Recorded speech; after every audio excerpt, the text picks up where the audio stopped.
আমরা 2019 সালের West Bengal joint entrance ফিজিক্সের প্রশ্নপত্রের সমাধান নিয়ে আলোচনা করব। প্রথমে ক্যাটাগরি 1-এর প্রশ্নের উত্তর নিয়ে আলোচনা করা যাক। এই ক্যাটাগরি 1-এ 30টি মাল্টিপল চয়েস টাইপস কোশ্চেন থাকে, যার একটা করেই উত্তর সঠিক উত্তর বাছলে পাওয়া যায় 1 নম্বর, আর যদি ভুল উত্তর বাছা হয় তাহলে -1-4 নম্বর।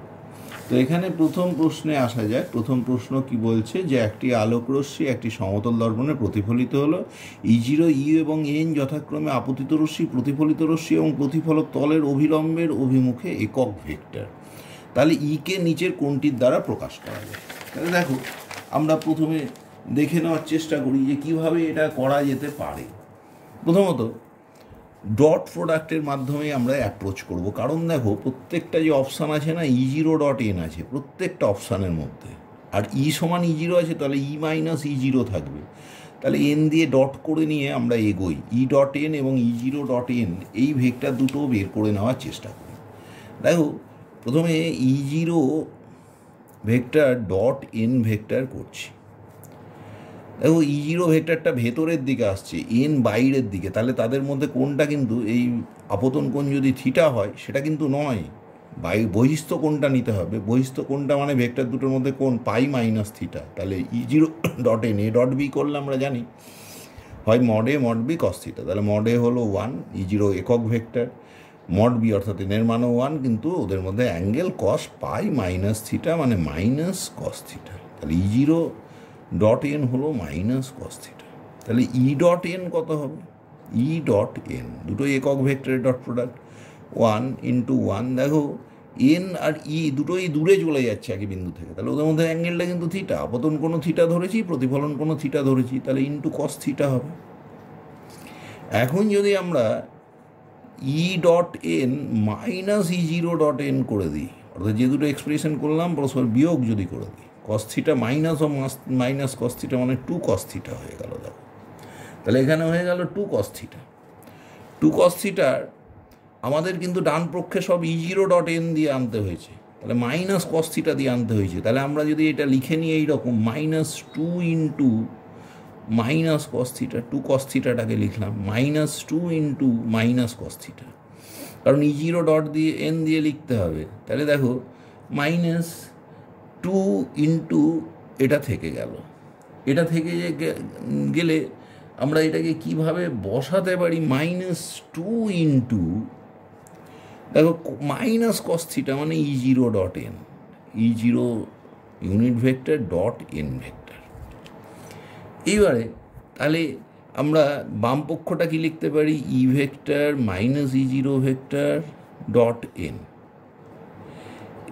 এইবার প্রত্যেকটাই দেখো, প্রত্যেক এক্সপ্রেশনে কীরকম আছে? E0.n into vector n, E0.n into vector n। তাহলে ভেক্টর n দিয়ে যদি আমরা এটাকে আবার গুণ করতে শুরু করে দিই, তাহলে into vector n dot n মানে 1 হয়ে যাবে, এখানে ইন্টু n। তা দেখো n ডট n যদি 1 হয়ে যায়, তাহলে এইখানে কি থাকলো? E ভেক্টর -E0 ভেক্টর সমান -2 × E0.n ইন্টু n। এবার দেখো তাহলে E সমান কত? E0 প্লাস এটা, E0 plus -2 × E0.n into n। দেখো E সমান হলো E0 -2 E0.n ইন্টু n। তাহলে বি এরটা হলো কারেক্ট আনসার। তাহলে 1-এর কারেক্ট আনসার হলো গিয়ে তোমার বি। এবার 2 নম্বর প্রশ্নের সমাধানে আমরা যাব। 2 নম্বর প্রশ্নে কি বলছে দেখা যাক। বলছে 75,000 বছর অর্ধায়ু বিশিষ্ট জনক নিউক্লিয়াস এক্সের আলফা বিঘটন ঘটছে। 9 মাস অর্ধায়ু সম্পন্ন অপত্য নিউক্লিয়াস ওয়াইয়ের বিটা বিঘটন ঘটছে। তাহলে এবার কি বলছে? একটি নমুনায় দেখা গেল কয়েক মাস ধরে বিটা কণিকা নিঃসরণের হার প্রায় ধ্রুবক, প্রতি ঘন্টায় নিঃসৃত আলফা কণার হার কত? তাহলে দেখো আমরা জানি এই যে বিঘটনের হারের, এই ক্ষেত্রে আমরা কি লিখতে পারি? যে বিঘটনের হার dn, ধরো x, dnx dt equals to -λ n λ x × nx। একইভাবে দেখো বিটার যখন আমরা ওয়াইয়ের বিঘটন লিখছি dNY dt সমান λy ইন্টু NY, যখন সাম্যাবস্থায় চলে যাচ্ছে কয়েক মাস পরে নমুনায় দেখা গেল বিঘটনের হার যখন ধ্রুবক হয়ে যাচ্ছে, সাম্যাবস্থায় কিন্তু আমরা জানি এই দুই বিঘটনের হার সমান λx nx সমান λy ny। তাহলে বুঝতেই পারছো যে আলফা বিঘটনের হার যদি 10⁷ পার আওয়ার হয়, তাহলে বিটা বিঘটনের হারও তার সঙ্গে সমান, λy nyও তার সঙ্গে সমান। তাহলে উত্তর হবে বি। তাহলে 2-এর আনসার হলো বি। 2-এর আনসার আমরা বি লিখে দিলাম। তাহলে 2-এর কারেক্ট আনসার হলো বি। এবার আমরা 3 নম্বর প্রশ্নে যাই। 3 নম্বর প্রশ্নে কি বলছে? স্থির অবস্থায় থাকা একটি প্রোটন ও ইলেকট্রন একই বিভব প্রভেদে ত্বরণ লাভ করলো। ইলেকট্রনের চেয়ে প্রোটন 2000 গুণ ভারী ধরে নিলে দ্বিব্রগলি তরঙ্গ দৈর্ঘ্য λ p প্রোটনের ও ইলেকট্রনের দ্বিব্রগলি তরঙ্গ দৈর্ঘ্য λ e এর মধ্যে সম্পর্ক। এবার দেখো আমাদের কি বলেছে যে প্রোটন আর ইলেকট্রনকে কি করেছি আমরা? একই বিভব প্রভেদে ত্বরান্বিত করেছি। তাদের চার্জের মান তো সমান, তাহলে একই বিভব প্রভেদে ওদের গতিশক্তিও সমান হবে। এখন আমরা সেই জায়গা থেকে অ্যাপ্রোচ করি যে দ্বিব্রগলি তরঙ্গ দৈর্ঘ্য λ সমান আমরা জানি h/mv, যেখানে mv হলো ভরবেগ প্রোটন বা ইলেকট্রনের, সমান সমান h/√ওভার কী হবে? √2me। এমই মানে গতিশক্তি, mv মানে ভরবেগ, সমান √2me। তোমরা জানো ভরবেগ আর গতিশক্তির সম্পর্ক। তাহলে সমান সমান h/√2m ইন্টু স্মল ই ইন্টু ভি, অর্থাৎ ভি বিভব প্রভেদে ইলেকট্রনকে ত্বরান্বিত করেছো, তার চার্জ ই হলে তার গতিশক্তি ইভি হয়। তাহলে আমাদের কি দরকার এখানে? আমাদের ভরের অনুপাত বলছে দ্বিব্রগলি ওয়েভলেন্থের অনুপাত কী হবে? দেখো এইচ দুই ক্ষেত্রেই সমান হবে, প্রোটনেরই বসায় আর ইলেকট্রনেরই। ইও সমান, দুটো চার্জের মান তো সমান, আর ভিও সমান। তাহলে λ ইজ প্রপোর্শনাল টু 1/√m। এবার দেখো তাহলে λ p/λ e, প্রোটনের দ্বিব্রগলি তরঙ্গ দৈর্ঘ্য আর ইলেকট্রনের তরঙ্গ দৈর্ঘ্যের অনুপাত কী হবে?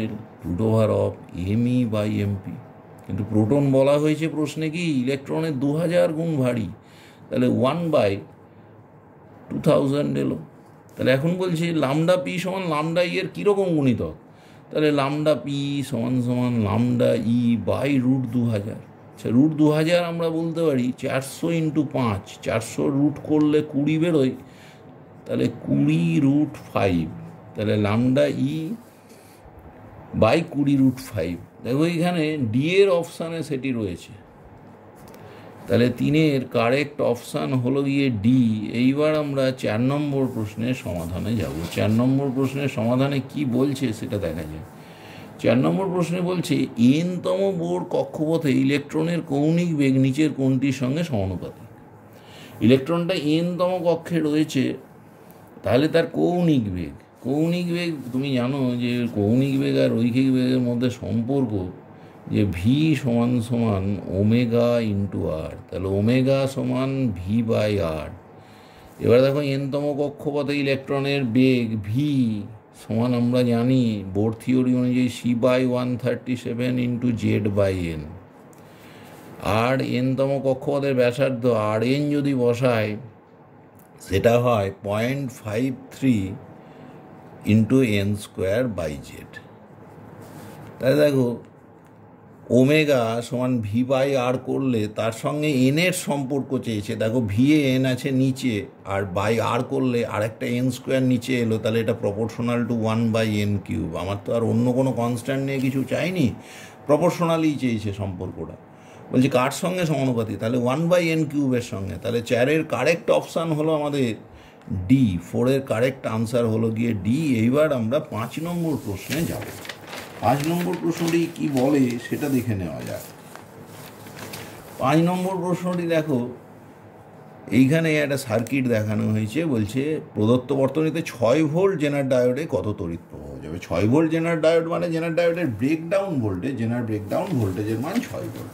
তো একে যোগ করেছি এইভাবে। আমরা সার্কিটের বাঁ দিকটাকে আগে দেখে নিই যে জেনারের এগেনস্টে ভোল্টেজ ড্রপটা কেমন হবে। এটা কি ব্রেকডাউন রিজিয়ানে থাকছে কি থাকছে না? ব্রেকডাউন রিজিয়ানের থেকে ভোল্টেজ যদি কম হয় তাহলে জেনারে কোনো কারেন্ট যাবে না, ওটা কাট অফ রিজিয়ানে থাকবে তখন। তাহলে দেখো এই ব্যাটারি বলেছে 10 ভোল্টের, এর সঙ্গে কি আছে, একটা রেজিস্ট্যান্স আছে কত 1 কিলো ওহম, আর একটা রেজিস্ট্যান্সও আছে 1 কিলো ওহম। দেখো খুব সহজভাবে ভাবলে 10 ভোল্টের সঙ্গে এটা সিরিজে আছে, তাহলে প্রত্যেকের বিভব পতন হয়ে গেল 5 ভোল্ট, 5 ভোল্ট করে, তাহলে 1 কিলো ওহমেরও 5 ভোল্ট বিভব পতন। এবার জেনারে আসো, 5 ভোল্ট আর জেনারের ব্রেকডাউন ভোল্টেজ 6 ভোল্ট, তাহলে জেনার ডায়োডের ব্রেকডাউন ভোল্টেজের থেকে কম ভোল্টেজ, তাহলে জেনারটা কিন্তু কাট অফ রিজিয়নে থাকবে, জেনার ব্রেকডাউন ভোল্টেজের নিচে, তাহলে জেনারে কোনো কারেন্ট যাবে না। সুতরাং জেনারের মধ্যে যে প্রবাহ মাত্রা চেয়েছে সেটা 0 হবে। 5-এর কারেক্ট অপশান হলো গিয়ে 5 নম্বর প্রশ্নের কারেক্ট আনসার হলো ডি। এইবার আমরা 6 নম্বর প্রশ্নে যাব। 6 নম্বর প্রশ্নে কি বলছে সেটা দেখা যাক। 6 নম্বর প্রশ্নে বলছে দুটি ইনপুট এ ও বি এর প্রত্যেকটি সম্ভাব্য মান 0 এবং অথবা 1, তাহলে নিচের এ ডট বি কার সঙ্গে সমান। দেখো তোমরা মর্গ্যানের উপপাদ্য থেকে জানো যে তোমার এ ডট বি আছে, তাহলে এ প্লাস বি ইনভার্স সমান A inverse dot B inverse. দেখো এখানে তোমাকে চেয়েছে কি A inverse dot B inverse কার সঙ্গে সমান, তাহলে আমরা উপপাদ্যটি লিখলাম, লেখার ফলে আমরা কি পেলাম, আমরা দেখলাম যে যদি আমরা এ প্লাস বি ইনভার্স করতাম তাহলে A inverse into B inverse, তাহলে A inverse into B ইনভার্সটা A plus B এর ইনভার্সের সঙ্গে সমান, তাহলে 6-এর কারেক্ট আনসার হলো গিয়ে বি। এবার 7 নম্বর প্রশ্ন বলছে ঘাতের মাত্রীয় সংকেত। দেখো ঘাত মানে বলের ঘাত পি ইন্টু টি সমান তোমরা জানো ভরবেগের পরিবর্তন M into V minus U. সুতরাং ঘাতের যা মাত্রীয় সংকেত হবে ভরবেগেরও মাত্রীয় সংকেত তাই হবে, তাহলে এই ক্ষেত্রে মাত্রীয় সংকেত হবে M L T to the পাওয়ার -1, তাহলে 7-এর কারেক্ট আনসার হবে বি। 8 নম্বর প্রশ্নে আমরা চলে যাই। 8 নম্বর প্রশ্নে কি বলছে দেখা যাক। বলছে একটি ঘনকের ভর এবং কোনো একটি বাহুর দৈর্ঘ্যের পরিমাপ করে ঘনকটির উপাদানের ঘনত্ব হিসাব করা যায় যদি ভর দৈর্ঘ্য পরিমাপে সর্বাধিক ত্রুটি যথাক্রমে 0.3% এবং 0.2% হবে, তাহলে ঘনকের ঘনত্ব নির্ণয়ে সর্বাধিক ত্রুটি কত হবে। দেখো ঘনকের ঘনত্ব নির্ণয়ে সর্বাধিক ত্রুটি, ঘনত্ব তোমরা জানো ঘনত্ব যদি ডি হয় তাহলে ডি সমান সমান কত হয় এম বাই ভি, তাহলে ডি সমান এম বাই ভি। তাহলে বুঝতে পারছো লগ নিয়ে যদি আমরা ডিফারেন্সিয়েট করি শতকরা ত্রুটিতে যেভাবে করা হয়, তাহলে লগ ডি সমান সমান লগ এম। এখানে আরেকটা কাজ করে নিই, ঘনকের বাহুর দৈর্ঘ্য এল হলে ভি সমান সমান এল কিউব, লগ এম নিলাম মাইনাস তাহলে 3 লগ এল, বাহুর দৈর্ঘ্য যদি এল হয়। এবার যদি আমরা ডিফারেন্সিয়েট করি না 1/d আর ডি এর যদি চেঞ্জ লিখি সমান 1/m dm -3 into DL by L. এইবার দেখো তোমার কাছে বলেছে কি বলেছে, ভরের সর্বাধিক ত্রুটি কত 0.3%, তাহলে যদি আমি পার্সেন্টেজ দিয়ে লিখি তাহলে ডিএম বাই এম এটা হয়ে গেল কত পার্সেন্ট 0.3%, ডিএম বাই এম হয়ে গেল 0.3%, আর ডিএল বাই এল কত বলেছে 0.2%, 3 ইন্টু ডিএল বাই এল 0.2%। কিন্তু আমাকে বলেছে সর্বাধিক ত্রুটি, তাহলে এটা মাইনাসের জায়গায় এটা নেগেটিভ ত্রুটি ধরে প্লাস করে নিই, তাহলে মোট হলো কত 0.3 আর এদিকে 0.6 মানে 0.9% এরার। দেখো 0.9% এরার হলো সিতে, তাহলে কারেক্ট অপশান হলো গিয়ে 8-এর সি, 8-এর কারেক্ট অপশান হলো গিয়ে সি। এইবার আমরা 9 নম্বর প্রশ্নের সমাধানে যাই। 9 নম্বর প্রশ্নে কি বলছে, বলছে যে M1 M2 ভরের দুটি ভার একটি উপেক্ষণীয় ভরের অপসার্য তার দ্বারা যুক্ত একটি স্থির ঘর্ষণবিহীন কপিকলের উপর দিয়ে গেছে ভার দুটির ত্বরণের মান। দেখো এখানে আবার বলে দিয়েছে M2 গ্রেটার দ্যান M1, তাহলে কপিকলের উপর দিয়ে গেছে স্থির ঘর্ষণহীন কপিকল, একদিকে ঝুলছে M1 ভর আর একদিকে M2 ভর। এবার দেখো তাহলে M2-র জন্য ওজন কাজ করছে M2G আর এদিকে ওজন কাজ করছে m1g। তাই এইখানে বুঝতেই পারছো টান বল আছে। হোল সিস্টেমে যদি তুমি অ্যাক্সিলারেশন ভাবো, টান বল ক্রিয়া প্রতিক্রিয়া বল বলে পরস্পরকে প্রশমিত করে দেবে। তাহলে লব্ধি বল কি? ত্বরণ যেদিকে সেদিকে m2g, তাহলে m2g।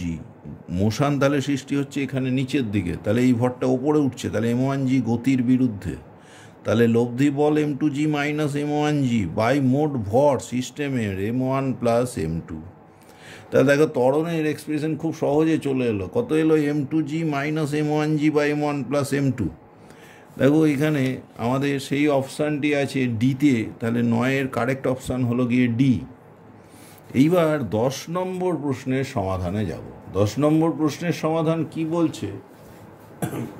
10 নম্বরের সমাধানে আমরা দেখছি যে স্থির ক্ষমতার একটি ইঞ্জিনের ক্রিয়ায় কোনো বস্তু স্থির অবস্থা থেকে চলতে শুরু করলে সরল রেখায় গতিশীল হয়। সময়ের অপেক্ষক হিসেবে স্মরণ এস কেমন হবে? দেখো ক্ষমতা যদি পাওয়ার বলা হয় পি, তাহলে পি সমান সমান তোমার হয় কনস্ট্যান্ট, সেটা সমান এফ ইন্টু ভি। প্রযুক্ত বল ইন্টু বেগ সমান ক্ষমতা, সেটা হলো কনস্ট্যান্ট বলা হয়েছে। এবার এফ মানে কি? M DV DT. ফোর্স সমান ভর ইন্টু ত্বরণ ইন্টু ভি সমান পি। তা দেখো ভি ডিভি সমান P by M into DT. এবার দেখো আমরা যদি ইন্টিগ্রেশন করি তাহলে ভি এর এক্সপ্রেশন পাবো।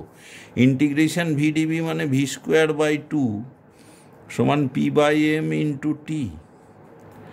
এখানে আমাদের কিন্তু অনেকগুলো ব্যাপার আছে, ধ্রুবক দিয়ে লেখা আছে। তাহলে আমরা ধ্রুবক দিয়ে ডাইরেক্ট চলে যাই, সুবিধেটা কাজে লাগাই। তাহলে এখান থেকে দেখো ভি স্কোয়ার বাই 2 সমান P by M into T. পিও কনস্ট্যান্ট, এমও কনস্ট্যান্ট, তাহলে ভি ইজ প্রপোর্শনাল টু, এখান থেকে বুঝতেই পারছো টি টু দি পাওয়ার হাফ হচ্ছে। এইবার তোমার কাছে কিন্তু স্মরণ চেয়েছে, ভিতে তো থাকলে হবে না, তাহলে ভি এর জায়গায় কত বসাবো? আমরা ডিএক্স ডিটি বসিয়ে দিই। ডিএক্স ডিটি সমান ধরো k into t to the power half. তাহলে ডিএক্স সমান k into t to the power half into dt. Integration করলেই এক্স পাবো বা স্মরণ পেয়ে যাবো। এক্স সমান সমান k into t to the পাওয়ার হাফের হলো টি টু দি পাওয়ার 3/2 ইন্টু 2/3। তাহলে এক্স যদি স্মরণ হয় সেটা সমানুপাতি কার সঙ্গে হয়ে গেল? এক্স সমানুপাতি কিন্তু তোমার হলো টি টু দি পাওয়ার 3/2। তা দেখো এখানে কি বলছে, দেখো এক্স না বলে এখানে স্মরণকে এস বলেছে। এস সমান এ টি টু দি পাওয়ার 3/2। সুতরাং 10-এর সিএরটা হলো কারেক্ট আনসার। এইবারে আমরা 11 নম্বর প্রশ্নের সমাধানে যাব। 11 নম্বর প্রশ্নে কি বলছে, কিভাবে তার সমাধান করা যায় সেটা দেখা যায়। 11 নম্বর প্রশ্নে বলছে নির্দিষ্ট উচ্চতায় কোনো একটি বিন্দু পি থেকে দুটি কণাকে একই সঙ্গে অনুভূমিক অভিমুখে উৎক্ষেপণ করা হলো। কণা দুটির প্রাথমিক বেগের অভিমুখ একে অন্যের বিপরীতে এবং প্রত্যেকের প্রাথমিক বেগের মান ভি। যে মুহূর্তে কণা দুটির স্থান ভেক্টর পরস্পর লম্ব তখন তাদের মধ্যে দূরত্ব কত? দেখো এইরকম একটা বিন্দু থেকে কণা দুটোকে আমি ছুড়ে দিয়েছি দুটো দিকে, বিপরীত দিকে। এই একটা পি বিন্দু থেকে দুটোকেই ভি বেগে কিন্তু বিপরীত দিকে ছুড়ে দিয়েছি। দেখো যখন ছুড়ে দিয়েছি তখন অভিকর্ষ বল কাজ করবে এবং কণাটা কি হবে? কণাটার প্রথমে অনুভূমিক বেগ আছে, কিন্তু যত নিচে নামবে তার উল্লম্ব বেগ বাড়তে থাকবে এবং বাড়তে বাড়তে কণাটা অ্যাকচুয়ালি দুটো লব্ধি বেগ প্রাপ্ত হবে সব সময়। এইভাবে কণাটা বলছে এই যে দুটো কণা ধরো কোনো মুহূর্তে এ এবং বিতে আছে, পি এর সঙ্গে ওদের যোগকারী রেখা তার অবস্থান ভেক্টরকে প্রকাশ করবে এবং এটা কি করছে? পরস্পর লম্ব হয়ে গেছে। এবার একবার ভাবো তো, পরস্পর লম্ব, দুটোকে একই বেগে ছুঁড়েছি, দুটোর মোশনই অনুরূপ কিন্তু বিপরীত দিকে। তাহলে তাদের মধ্যে তারা যখন পরস্পর লম্ব, তাহলে উভয়ই উল্লম্ব রেখার সঙ্গে কিন্তু 45 ডিগ্রি কোণ করেছে। এবার দেখো দুটো বেগ, একটা অনুভূমিক বেগ, একটা উল্লম্ব বেগ, তাদের মধ্যে বেগ দুটোর মধ্যে অ্যাঙ্গেল 90 ডিগ্রি। আর এদিকে লব্ধিটা কি করেছে? উল্লম্ব রেখার সঙ্গে 45 ডিগ্রি কোণ করেছে। তাহলে তো এক্ষেত্রে অনুভূমিক উপাংশ বেগেরও যা, উল্লম্ব উপাংশও তাই। তাহলে সেই মুহূর্তে ভি সমান সমান কত? কণাটা যদি তখনও পর্যন্ত টি সময় পড়ে থাকে তাহলে ভি সমান জিটি। কণার বেগ অভিকর্ষের অধীনে টি সময় ধরে পড়েছে অভিকর্ষজ ত্বরণ জি, তাহলে তার বেগ জিটি, আর যখন 45 ডিগ্রি কোণ করছে উল্লম্বের সঙ্গে কণাটা, তখন ভি সমান জিটি, তাহলে কণাটা কতক্ষণ ধরে পড়েছে, টি সমান ভি বাই জি। এতক্ষণে সে অনুভূমিক সরণ কত, তার অনুভূমিক দিকে তো সে কনস্ট্যান্ট ভেলোসিটিতে আসছে, তাহলে অনুভূমিক সরণ হবে এস সমান ভিটি। তাহলে ভিটা কত, ভি থাকলো ইন্টু ভি বাই জি, তাহলে এটা হলো ভি স্কোয়ার বাই জি। তাহলে প্রথম কণাটা কত দূর গেছে অনুভূমিক দিকে, ভি স্কোয়ার বাই জি দূরত্ব। দ্বিতীয় কণাটা অনুরূপ মোশন, তাহলে সেও গেছে ভি স্কোয়ার বাই জি দূরত্ব। এবার বলছে তাদের মধ্যেকার কি দূরত্ব চেয়েছে, তাহলে দুদিকে দুটো ভি স্কোয়ার বাই জি যায়, তাহলে তাদের দূরত্ব হলো 2 ভি স্কোয়ার বাই জি।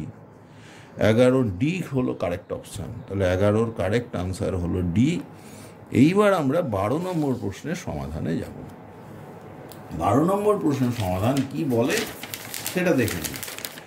বলছে 12 নম্বর প্রশ্ন, যে ধরা যাক পৃথিবী সূর্যকে আর ব্যাসার্ধের একটি বৃত্তাকার পথে প্রদক্ষিণ করছে এবং অন্য আরেকটি গ্রহ আছে যা পৃথিবীর বেগের দ্বিগুণ বেগে ঘুরছে, দ্বিগুণ বেগে সূর্যকে বৃত্তাকার পথে প্রদক্ষিণ করছে। পৃথিবী যে বেগে ঘুরছে তার দ্বিগুণ বেগে। গ্রহটির কক্ষপথের ব্যাসার্ধ কত, ব্যাসার্ধের কথা বলেছে। তাহলে দুটো গ্রহের কি বলে দিয়েছে, বেগ, একটার বেগ যা আরেকটার বেগ তার দ্বিগুণ, তাহলে তাদের ব্যাসার্ধের অনুপাতে আমাদের যেতে হবে। আমরা জানি যে এই যে ঘূর্ণনের যে পর্যায়কাল আর কক্ষপথের ব্যাসার্ধের মধ্যে কিন্তু একটা সম্পর্ক আছে, কেপলারের সূত্র থেকে আমরা জানি সেটা টি স্কোয়ার সমানুপাতি আর কিউব। এবার টি স্কোয়ার যদি সমানুপাতি আর কিউব হয়, কিন্তু আমার কৌণিক বেগ দিয়েছে, তাহলে টি সমান তুমি জানো 2 পাই বাই ওমেগা, তাহলে 2 পাই বাই ওমেগার whole square is proportional to r cube. তাহলে দেখো omega square is proportional to 1 by r cube. তাহলে দেখো পৃথিবীর ক্ষেত্রে বেগ হচ্ছে ওমেগা, তাহলে তার জন্য ওমেগা স্কোয়ার থাকলো। অন্য গ্রহের জন্য ওমেগার জায়গায় কত হয়েছে, 2 ওমেগা, তার হোল স্কোয়ার এলো। তার সঙ্গে ইনভার্সলি প্রপোর্শনাল, তাহলে পৃথিবীর আরটা চলে গেল নিচে আর কিউব হয়ে, অন্য গ্রহেরটা হয়ে গেল R1 কিউব, বসিয়ে দিলাম অনুপাত থেকে। তাহলে 1/4 সমান R1 cube by r cube. তাহলে এখান থেকে আমাদের বের করতে হবে R1-কে, তাহলে R1 কিউব সমান আর কিউব বাই 4। তাহলে এখান থেকে বলতে পারি R1 সমান আর বাই 4, মানে 2 স্কোয়ার, টু দি পাওয়ার 1/3, তাহলে 2 টু দি পাওয়ার মাইনাস 2/3 থাকলো এটা। অতএব R1 সমান r into 2 to the power minus 2/3। দেখো এখানে r into 2 to the power minus 2/3 আছে এ অপশানে, তাহলে 12-র কারেক্ট আনসার হলো এ। তাহলে 12-র প্রশ্নের কারেক্ট অপশান হলো গিয়ে এ। এবার নেক্সট প্রশ্নে আমরা যাওয়ার চেষ্টা করি। 13 নম্বর প্রশ্নে কি বলছে সেটা দেখা যাক। বলছে আয়তাকার প্রস্থচ্ছেদের একটি সুষম দণ্ডের উপর একটি সংনমন বল প্রয়োগ করায় এর দৈর্ঘ্য 1% হ্রাস পায়। সংনমন বল প্রয়োগ করায় দৈর্ঘ্য হ্রাস পায়। দণ্ডটির পদার্থের পয়সনের অনুপাত 0.2 হলে কোন উক্তিটি সঠিক? কি চেয়েছে, আয়তনের হ্রাস। আমরা জানি এখানে দৈর্ঘ্যের হ্রাস অর্থাৎ অনুদৈর্ঘ্য বিকৃতি এবং আয়তন বিকৃতির একটা সম্পর্ক আছে। এক্ষেত্রে ইলাস্টিসিটি চ্যাপ্টারে নিশ্চয়ই তোমরা পেয়েছো, ডিভি বাই ভি, আয়তনের শতকরা হ্রাস বা আয়তনের ভগ্নাংশের হ্রাস সমান 1 - 2 সিগমা ইন্টু আলফা। আলফা হলো যেখানে দৈর্ঘ্যের হ্রাস, দুটোই শতকরাতে চলে যায়, তাহলে আমরা অনুপাতে না থেকে শতকরাই যাচ্ছি। সিগমা কিন্তু বলে দিয়েছে 0.2, তাহলে 1 - 2 ইন্টু 0.2 ইন্টু আলফা, আলফা কত 1%, তাহলে কত হলো দেখো 1 - 0.4 মানে 0.6%। এটা আয়তন কিন্তু হ্রাসই পাচ্ছে, আলফারও যা সাইন ডিভি বাই ভি এরও তাই সাইন, তাহলে 0.6% হ্রাস পাবে। সুতরাং 13-র কারেক্ট আনসার হলো আমাদের সি। এইবার আমরা 14 নম্বর কোশ্চেনে চলে আসি। 14 নম্বর প্রশ্নে কি বলছে, আর ব্যাসার্ধের রো ঘনত্বের একটি ছোট গোলাকার বস্তু ইটা সান্দ্রতাঙ্ক এবং সিগমা ঘনত্বের কোনো প্রবাহীর মধ্যে ভি প্রান্তীয় বেগে গতিশীল, বস্তুটির উপর ক্রিয়াশীল লব্ধি বল কত? দেখো, প্রান্তীয় বেগ কথাটা বলেছে, তার মানে বস্তুটা পড়ছে কেমন? সমবেগে। আর বস্তু যখন সমবেগে পড়ে তখন তার উপর কার্যকর বল বা লব্ধি বল হয় 0। সুতরাং 14C এরটা খুব সহজে পেয়ে গেলাম আমরা।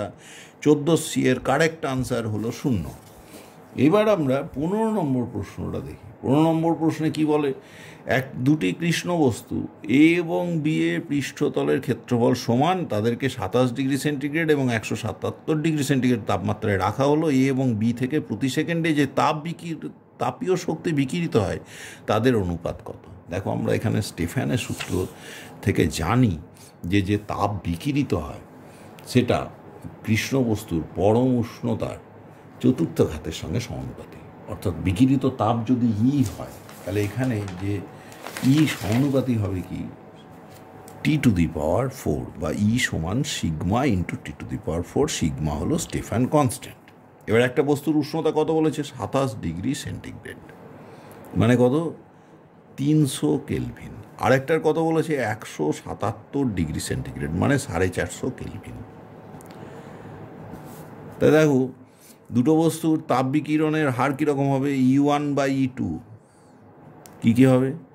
300⁴ বাই 450⁴, কারণ বুঝতে পারছো সিগমাটা তো কেটে যাবে ওখানে। এইবার তুমি যদি 0টা আউট করে দাও তাহলে হলো 30⁴ বাই 45⁴। এবার 15⁴ দিয়ে যদি একে ভাগ করে দাও তাহলে এটা হলো 2⁴ বাই 3⁴। তার মানে 16, 2⁴ মানে 16, 3⁴ মানে 81। 3 3 9, 3 9 27, 3 27 81। তাহলে এই অনুপাতটা হলো 16:81। দেখো, আমাদের অনুপাতটি আছে সিতে। তাহলে 15 প্রশ্নের কারেক্ট আনসার হলো সি। এবার 16 নম্বর প্রশ্নে যাওয়া যায়। 16 নম্বর প্রশ্নে কি বলছে? দ্বিপরমাণুক অণুবিশিষ্ট একটি আদর্শ গ্যাসের স্থির আয়তনে মোলার আপেক্ষিক তাপ হবে। তোমরা জানো এটা, যে স্থির চাপে আপেক্ষিক তাপ এবং স্থির আয়তনে আপেক্ষিক তাপের অনুপাত যদি গামা হয়, গামা সমান 1+2/a, তাহলে গামা সমান 1+2/a। এবার যখনই তোমার দ্বিপরমাণুক গ্যাস নিয়েছো, ডিগ্রিজ অফ ফ্রিডম হলো তার 5, তাহলে 1+ কত হলো? এ এর মান 5, মানে 2/5, তাহলে 7/5 হলো গামা। আর গামা মানে কি? CP/CV। CP/CV সমান 7/5। আর তুমি জানো CP-CV সমান R। তাহলে CP/CV সমান 7/5 হলে CP সমান 7/5, CV-CV সমান R। তাহলে কত দাঁড়ালো? বিয়োগ করলে 2/5 CV সমান R, তাহলে CV সমান 5R/2। তাহলে সিভির মান হলো কত? 5R/2। বিয়েরটা কারেক্ট। এর পরের প্রশ্নে আমরা চলে যাই। 17 নম্বর প্রশ্ন কি বলতে চাইছি? Conceptual question, thermodynamics. প্রদত্ত চিত্রটি দেখো, একটি আদর্শ গ্যাস ভি আয়তনের একটি প্রকোষ্ঠে বাঁ দিকে আবদ্ধ এবং পরম উষ্ণতা টি। ডান দিকের ভি আয়তনের শূন্য প্রকোষ্ঠে অবাধে যেতে পারে। সম্পূর্ণ তন্ত্রটি তাপ নিরুদ্ধ। সাম্যাবস্থায় পৌঁছানোর পর তন্ত্রটির অন্তিম উষ্ণতা কত হবে? পরম উষ্ণতা গ্যাসের টি ছিল, শূন্য চাপে এক্সপানশান হচ্ছে, তার মানে কাজ করতে হচ্ছে না, ইন্টারনাল এনার্জির লস নেই। তাহলে পুরো সিস্টেম ছড়িয়ে পড়লেও তার তাপমাত্রার কোনো হেরফের হবে না। সুতরাং তাপমাত্রা ওখানে পৌঁছানোর পরও হবে টি। সুতরাং 17-র এ হলো কারেক্ট আনসার। 17-র কারেক্ট আনসার হলো গিয়ে এ, কারেক্ট অপশান এ। এবার 18 নম্বর প্রশ্নের সমাধানে আমরা যাওয়ার চেষ্টা করছি।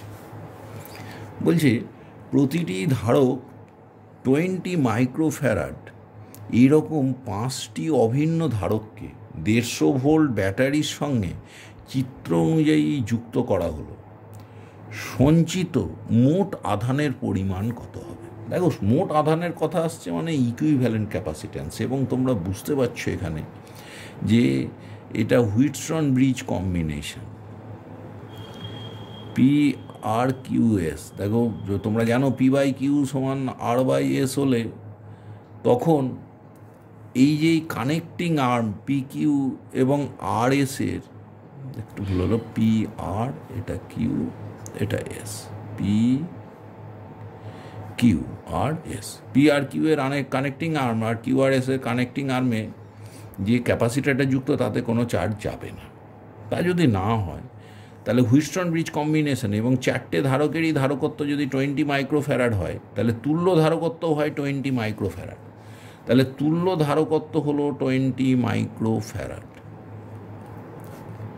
এইবার কি দাঁড়ালো, 150 ভোল্ট ব্যাটারি দিয়েছো, তাহলে তুল্য ধারকের দুই প্রান্তের বিভব প্রভেদ 150 ভোল্ট, তাহলে তাতে যে চার্জ থাকবে, চার্জ কিউ হলে কিউ সমান সিভি, সি হলো তোমার কত, 20 মাইক্রোফ্যারাড, 20 ইন্টু 10⁻⁻6 ফ্যারাড, আর ভি হলো 150, তাহলে হলো তোমার 3000 ইন্টু 10⁻⁻6 কুলম, তার মানে কত হলো 3 ইন্টু 10⁻⁻3 কুলম। তাহলে কারেক্ট আনসার হয়ে গেল ডি। তাহলে 18-র কারেক্ট আনসার ডি। এইবার আমরা 19 নম্বর প্রশ্নের সমাধান নিয়ে আলোচনা করব। 19-এর প্রশ্নে কি বলা হচ্ছে সেটা দেখা যাক। তাহলে আমাদের 18 নম্বর প্রশ্ন পর্যন্ত আনসার কমপ্লিট। 19 নম্বর প্রশ্ন, 19-এ বলছে প্রত্যেকটি কিউ এরকম 11টি বিন্দু আধানকে আর ব্যাসার্ধের একটি বৃত্তাকার ঘড়ির ঘণ্টার স্থানগুলিতে বসানো হলো, শুধুমাত্র 10টার স্থানটি বাদ দিয়ে। ঘড়ির কেন্দ্রে তড়িৎ ক্ষেত্র প্রাবল্য কত হবে? দেখো মজা আছে যে এইভাবে ঘড়ির ডায়াল থাকে, তো ঘড়ির ডায়ালে দেখো এরকম লম্ব রেখাগুলো ভাবো, এটা 3, এটা 6, এটা 9, এটা 12। একইভাবে লম্ব রেখা আরও দুটো টেনে দাও, দেখো সবগুলো, তাহলে 1 2 2টাকে নিতে হবে, তাহলে এইরকম করে দিলাম 1 2 3 4, এখানেও আরেকটা লম্ব রেখা যাক 5 6 7 8 9 10 11 12। এর মধ্যে 10-এ কোনো আধান নেই। দেখো সমস্ত আধানগুলো না সমান আধান যদি থাকে, 1-এর জন্য যে বল আর 7-এর জন্য যে বল এগুলো সমান বিপরীত বলে আউট হয়ে যাবে। একইভাবে 2 8কে আউট করে দেবে, 3 9-এর জন্য বলকে প্রশমিত করবে, 4 নম্বরের আধান কিন্তু প্রশমিত হতে পারছে না, 10-এ নেই, 5 11-র বলকে প্রশমিত করবে, 6 12-র বলকে প্রশমিত করবে। তাহলে কী হবে, 4-এর জন্য যে ফোর্সটা সেটা টুয়ার্ডস 10 এবং এই আধানটা কত কিউ, তাহলে প্রাবল্য কত হবে কিউ, ঘড়ির ব্যাসার্ধ বলে দিয়েছিল কত, এখানে ব্যাসার্ধ বলেছে তোমার আর, তাহলে কিউ বাই 4πε0 r², এবং এটা কোন দিকে ডিরেক্টেড, 4 থেকে 10-এর দিকে, তাহলে 10টার দিকে ডিরেক্টেড, 10টার ঘরের অভিমুখে ডিরেক্টেড, সুতরাং এ হলো কারেক্ট আনসার। তাহলে 11টি বিন্দু আধানকে আর ব্যাসার্ধের ঘড়ির ঘন্টার স্থানগুলিতে বসানো হলো, এবং আমরা দেখলাম যে যেহেতু আমরা 11টা আধান নিয়েছি, 10টা আধান পরস্পরের প্রভাবকে প্রশমিত করছে, 11 নম্বর আধানের জন্য যে তড়িৎক্ষেত্র প্রাবল্য কাজ করছে সেটা কিন্তু 10টার ঘন্টার দিক বরাবরই কাজ করছে। এরপরে প্রশ্নে আসি, 20 নম্বর প্রশ্নে কি বলছে। 20 নম্বর প্রশ্নে সেটা দেখা যায়। 20 নম্বর প্রশ্নে বলছে 2D ব্যবধানে থাকা দুটি ধনাত্মক আধানের সংযোজকের মধ্যবিন্দুতে একটি ঋণাত্মক আধান রাখা হলো।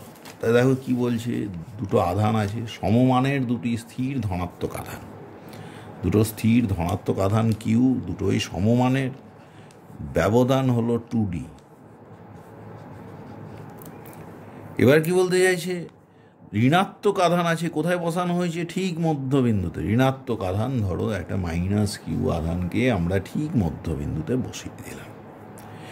ঋণাত্মক আধানটিকে যদি ধনাত্মক আধান দুটি সংযোগকারী সরলরেখার অভিলম্ব দিকে x পরিমাণ সরিয়ে দেওয়া হলো, এই লম্ব দিকে এদিকে এই আধানটাকে x পরিমাণ আমরা সরিয়ে দিয়েছি, এই -q আধান এইখানে রয়েছে এখন, এবং x মাঝ লেস দ্যান ডি হলে তাহলে এটির উপর কার্যকরী বল এফ কীভাবে কাজ করবে। দেখো এই আধানগুলোর জন্য যে বল কাজ করছে, ধরো এইখানে F1 বল, এখানেও F1 বল, কারণ দুটো কিউ আধান থেকে ওর দূরত্ব কিন্তু সমান, আর এই কোণগুলো যদি আমি থিটা নিই, দেখো তুমি যদি ভাঙো F1কে, এদিকে F1 কস থিটা থাকছে, এদিকে F1 সাইন থিটা, এই F1-এর জন্য এদিকে F1 কস থিটা, এদিকে F1 সাইন থিটা। দেখো F1 সাইন থিটাগুলো কেটে গেল, তাহলে থাকলো কত? 2F1 cos theta. দেখো এদিকে এর কম্পোনেন্ট F1 সাইন থিটা কম্পোনেন্টগুলো কিন্তু পরস্পরকে প্রশমিত করে দিল।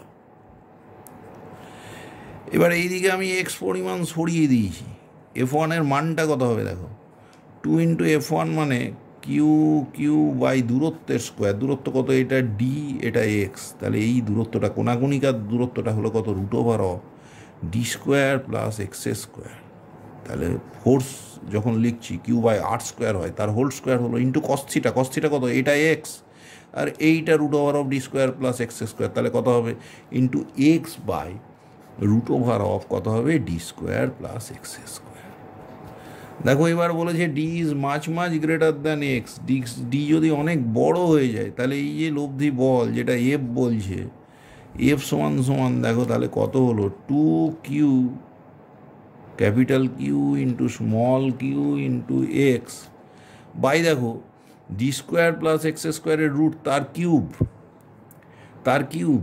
এইবার ডি স্কোয়ারের তুলনায় এক্স স্কোয়ারকে যদি বাদ দিই, তাহলে ডি স্কোয়ারের রুট মানে ডি স্কোয়ারের রুট মানে ডি তার কিউব। তাহলে এটা নিচে থাকলো অনলি ডি কিউব। তাহলে এফ আর এক্সের মধ্যে সম্পর্ক কিন্তু দাঁড়ালো F is proportional to x. অন্য টার্মগুলো সবই কিন্তু কনস্ট্যান্ট।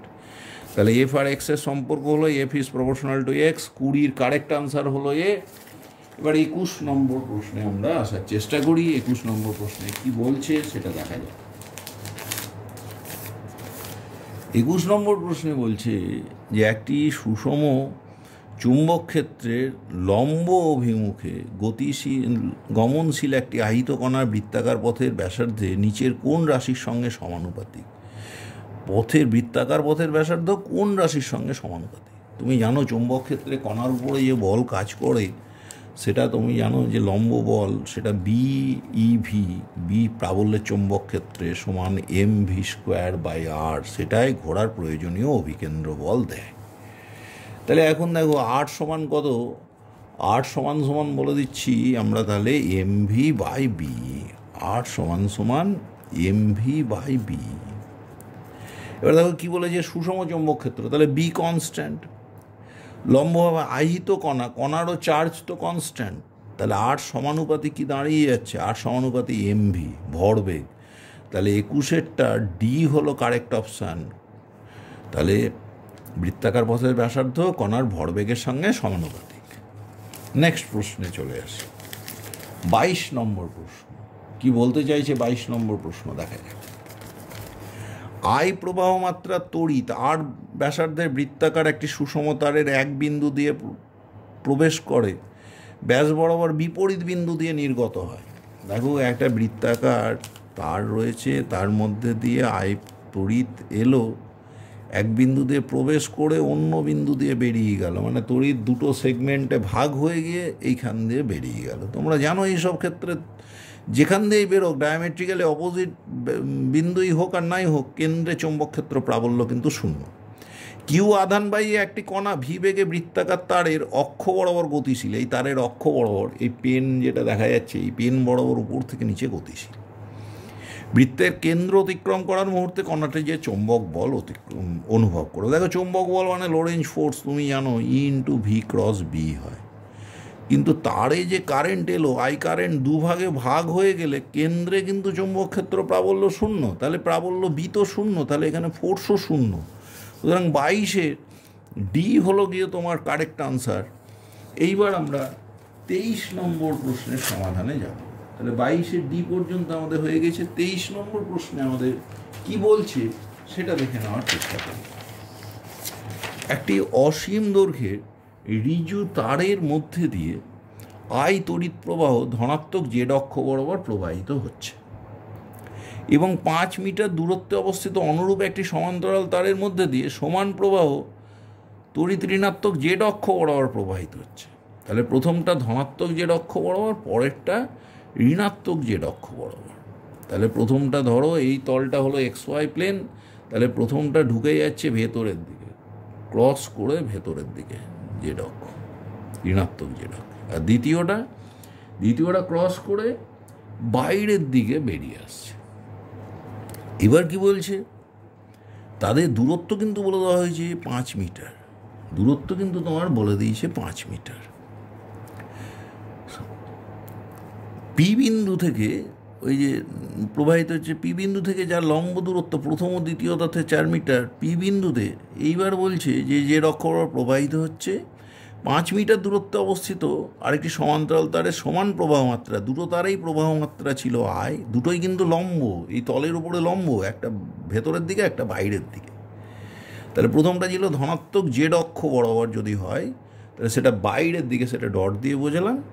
আর একটা হলো ঋণাত্মক জেড অক্ষ বরাবর, সেটা ক্রস করে ভেতরে ঢুকেছে, এটাই বোঝানো হয়েছে। এটা 5 মিটার দূরে অবস্থিত একটি অনুরূপ সমান্তরাল তারের মধ্যে দিয়ে সমান প্রবাহ মাত্রা তড়িৎ ঋণাত্মক জেড অক্ষ বরাবর যাচ্ছে। পি একটি বিন্দু যার লম্ব দূরত্ব প্রথম ও দ্বিতীয় তার থেকে, দেখো এটা আমার প্রথম তার, কিন্তু এখন প্রথম তার থেকে পি একটা বিন্দু, পি বিন্দুর দূরত্ব 3 মিটার, 3 মিটার পি বিন্দু, আর দ্বিতীয় তার থেকে এর দূরত্ব বলে দিয়েছে 4 মিটার।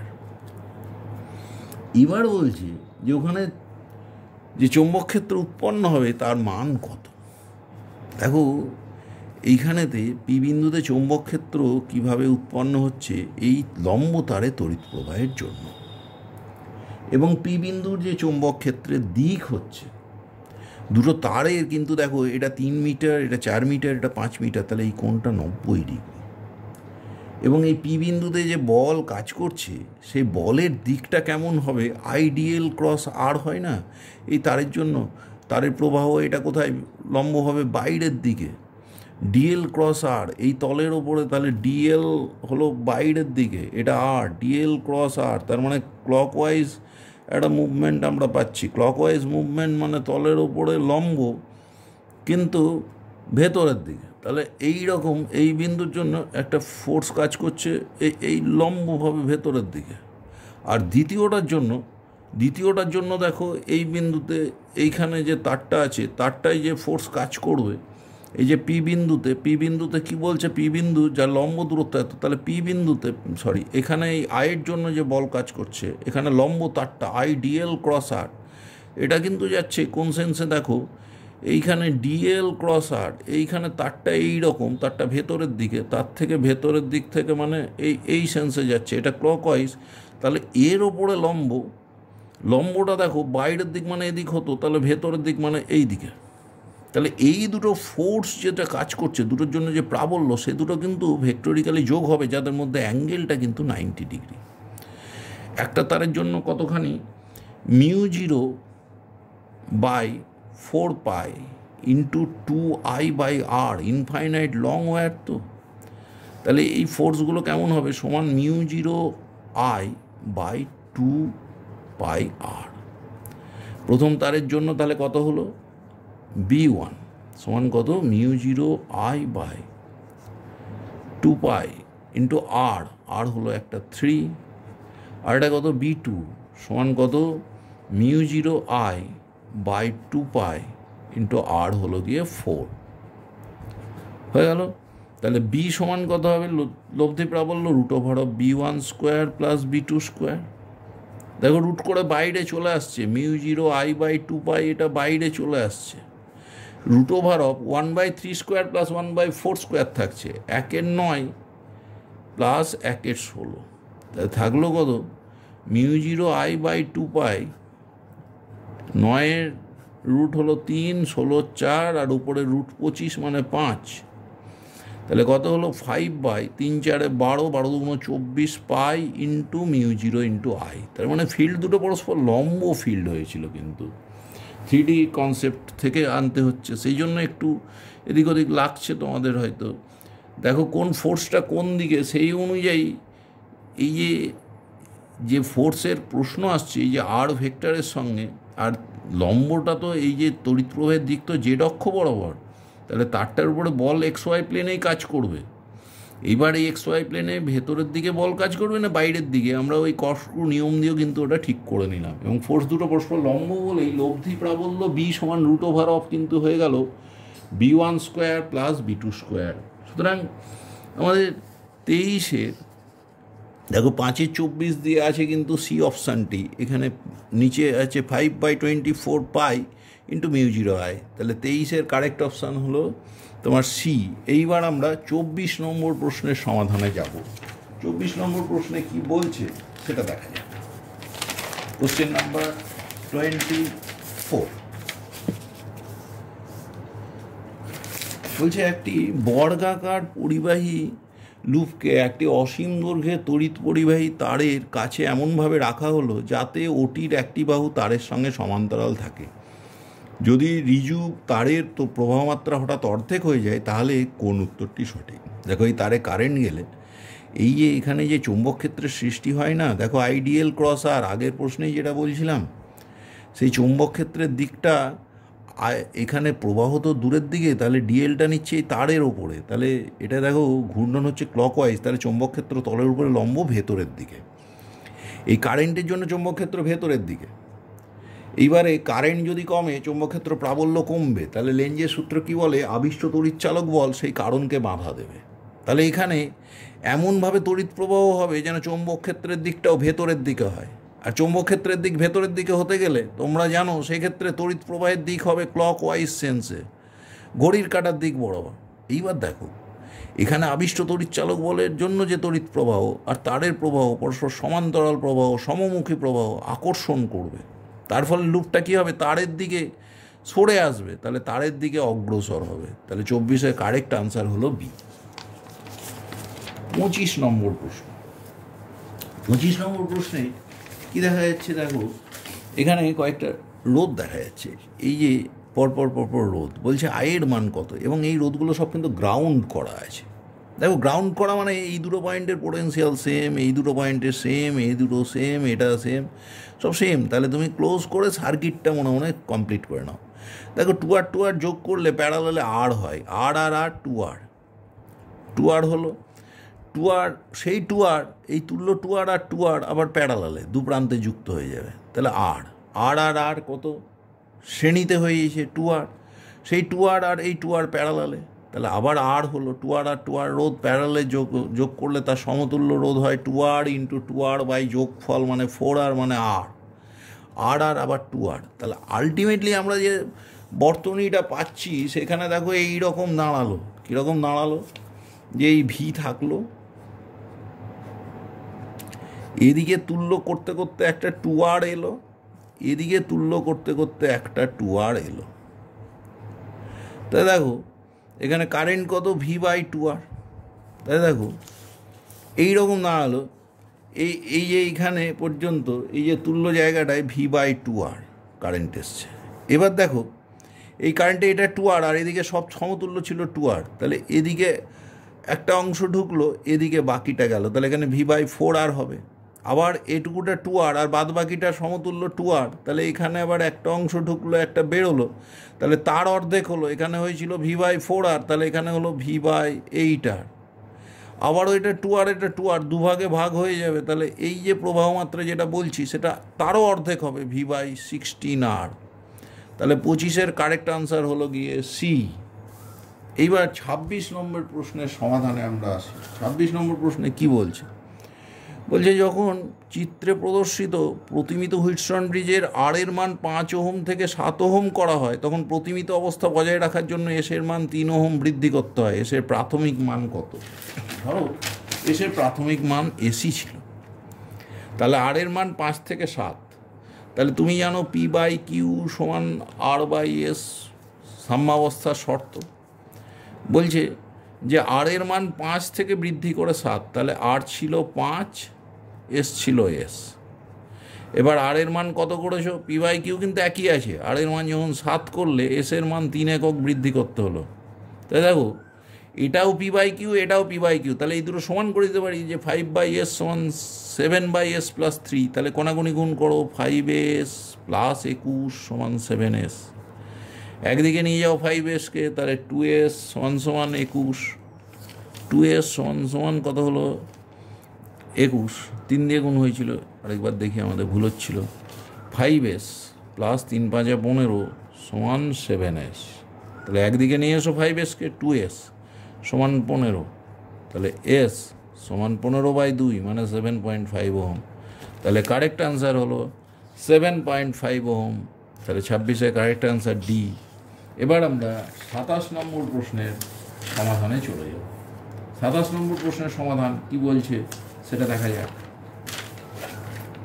27 নম্বর এটা একটা এসি বা অল্টারনেটিং কারেন্ট সংক্রান্ত প্রশ্ন। বলছে যখন একটি 60 মিলি হেনরি আবেশক একটি রোধকে একটি এসি ভোল্টেজ উৎস সঙ্গে শ্রেণীতে যুক্ত করা হয়, প্রবাহ মাত্রা সাপেক্ষে ভোল্টেজ 60 ডিগ্রি কোণে এগিয়ে থাকে। তুমি জানো এইখানে যে ফেজ অ্যাঙ্গেল, এই যে প্রবাহ মাত্রা সাপেক্ষে ভোল্টেজের অ্যাঙ্গেল যদি ফাই হয়, তাহলে ট্যান ফাই মানে কত ডিগ্রি অ্যাঙ্গেল এগিয়ে থাকে? 60 ডিগ্রি। তাহলে ট্যান 60 ডিগ্রি সমান L omega by R, L omega by R. এবার কি বলছে, যদি আবেশকটির বদলে এত ধারক বসানো হয় তবে প্রবাহ মাত্রা সাপেক্ষে ভোল্টেজ 30 ডিগ্রি পিছিয়ে থাকে। এখন তুমি জানো যে এক্ষেত্রে ট্যান 30 ডিগ্রি সমান 1/c ওমেগা আর। তাই দেখো এল ওমেগা বাই আর। এবার কি বলছে যে এসি উৎসের কম্পাঙ্ক চেয়েছে। তাই দেখো এল ওমেগা বাই আর সমান √3। তাহলে আর সমান এল ওমেগা বাই √3। আমাদের আর এর কিছু বলা নেই, আরকে আমার দরকারও নেই। তাহলে আরটাকে সরিয়ে দিই, এল আর সি দেওয়া আছে, সেখান থেকে ওমেগা বের করব। 1/√3 দ্বিতীয় এক্সপ্রেশন থেকে দেখছি, ট্যান 30 মানে 1/√3 সমান 1/c ওমেগা আর। তাহলে এখান থেকে দেখতে পাচ্ছ আর সমান √3/c ওমেগা। তাহলে আর এর দুটো মান এল ওমেগা বাই √3 আর √3/c ওমেগা ইকুয়েট করে দিই। √3/c ওমেগা সমান এল ওমেগা বাই √3। তাই দেখো কি দাঁড়াচ্ছে, 3 চলে এলো, ওমেগা স্কোয়ার সমান 3/LC। তাহলে ওমেগা সমান √3/LC। এবার দেখো এল এর মান কত, সি এর মান কত। এল বলেছে কত, এল বলে দিয়েছে তোমার 60 মিলি হেনরি। তাহলে দেখো √3 এল হলো 60 মিলি হেনরি, 60 × 10⁻³ হেনরি। আর সি কত বলেছে দেখো 0.5 মাইক্রোফ্যারাড। তাহলে 0.5 × 10⁻⁶। দেখো এবার গুণ ভাগ করে কি হচ্ছে, উপরে হলো 3, নিচে 60 × 0.5 মানে 30 × 10⁻⁹ সমান দেখো 10 কেটে যাচ্ছে 10⁻8। তাহলে 1/√10⁻⁸ তাহলে হলো 1/10⁻⁴ সমান 10⁴ ওমেগার মান বেরোলো। এখন আমাদের চেয়েছে কম্পাঙ্ক, লিনিয়ার ফ্রিকোয়েন্সি। তাহলে নিউ সমান ওমেগা বাই 2π। তাহলে 10⁴/2π এত হার্জ হওয়া উচিত। দেখো 1/2π × 10⁴ হার্জ। তাহলে 27-এর কারেক্ট অপশান হলো এ। তাহলে 27-এর যে প্রশ্ন ছিল সেখানে এসি সংক্রান্ত প্রশ্নে কারেক্ট অপশান হলো এ। এইবার আমরা 28 নম্বর প্রশ্নে চলে যাব। 28 নম্বর প্রশ্নে কি বলছে সেটা দেখা যাক। বলছে একটি বস্তু 0.05 মিটার মানে 5 সেন্টিমিটার ফোকাস দৈর্ঘ্যের একটি পাতলা উত্তল লেন্সের অক্ষের ওপর লেন্স থেকে 0.2 মিটার, 0.2 মিটার মানে 20 সেমি দূরে রাখা হয়েছে। এই অক্ষের উপর বস্তু বিন্দুর প্রতিবিম্ব গঠিত হলো। এখন যদি বস্তুটিকে অক্ষ বরাবর এ বিন্দু সেমি ক্ষুদ্র বিস্তারে আন্তোলিত করা হয়, তাহলে প্রতিবিম্ব আন্দোলনের বিস্তার কত হবে? দেখো এইরকম ক্ষেত্রে একটু সহজ করে ভেবে নিই যে বস্তু ফোকাস দূরত্ব কত আছে, কোথায় প্রতিবিম্ব হবে আর কতখানি বা আন্দোলনের বিস্তার হতে পারে, এটাই আমাদের খুব সহজভাবে ভাবার জায়গা। দেখো আন্দোলনের বিস্তার কার হচ্ছে? বস্তুর দূরত্বের, না হয় প্রতিবিম্বের দূরত্ব। তাহলে আমরা জানি উত্তল লেন্সে যে প্রতিবিম্ব গঠনের জন্য মূল যে শর্ত equation, lens equation 1/v + 1/u = 1/f। এখানে যদি আমরা ডিফারেন্সিয়েট করে দিই তাহলে -1/v² dv -1/u² du, আর এফ তো কনস্ট্যান্ট 0 হয়ে যাবে। তাহলে দেখো আমার প্রতিবিম্বের আন্দোলনের বিস্তার মানে ডিভি চায়, তাহলে ডিভি সমান সমান দেখো কি দাঁড়াচ্ছে, ওদিকে নিয়ে গেলাম মাইনাস ভি বাই ইউ তার whole square into D U. মাইনাসটা আসছে কারণ বস্তু দূরত্ব বাড়লে প্রতিবিম্ব দূরত্ব কমে যায়। এইবার দেখো তোমাকে বলেছে 5 সেমি ফোকাস দৈর্ঘ্য, ইউ এফ হলো 5 সেমি, কত দূরে বস্তু রেখেছো 20 সেমি দূরে। দেখো ইউ সমান সমান আমরা একটা ইউনিক পদ্ধতিতে করতে পারি, F plus F by N. U তো হলো 20 সমান 5 প্লাস 15, এফ 5 প্লাস 15 মানে তোমার 5 প্লাস 15 মানে 5 বাই 1/3। তাহলে F plus F by N, যেখানে এন হলো ম্যাগনিফিকেশন, সুতরাং ম্যাগনিফিকেশন এন হলো 1/3। আর দেখো ভি বাই ইউ যদি 1/3 হয় তাহলে এটা কত হলো মাইনাস 1/9, 1/3 হোল স্কোয়ার আর কি, ইন্টু ডিইউ। তাহলে 1/9 ইন্টু ডিইউ। তাহলে প্রতিবিম্বের যে বিস্তার সেটা কি হবে, ডিভিটা ডিইউ এর 1/9 গুণ। ডিইউ কত হয়েছে বলেছে যে বস্তুর বিস্তার বলে দিয়েছে এ, তাহলে প্রতিবিম্বের বিস্তার এ বাই 9, এটা সেন্টিমিটার আছে, মিটারে গেলে পরে 10⁻² দিয়ে গুণ হবে, তাহলে এ বাই 9 ইন্টু 10⁻², তাহলে ডি হলো কারেক্ট আনসার। এইবারে আমরা বাদ বাকি প্রশ্নের উত্তর পার্ট 2-তে এই সলিউশন পেপারে দিয়ে দেব।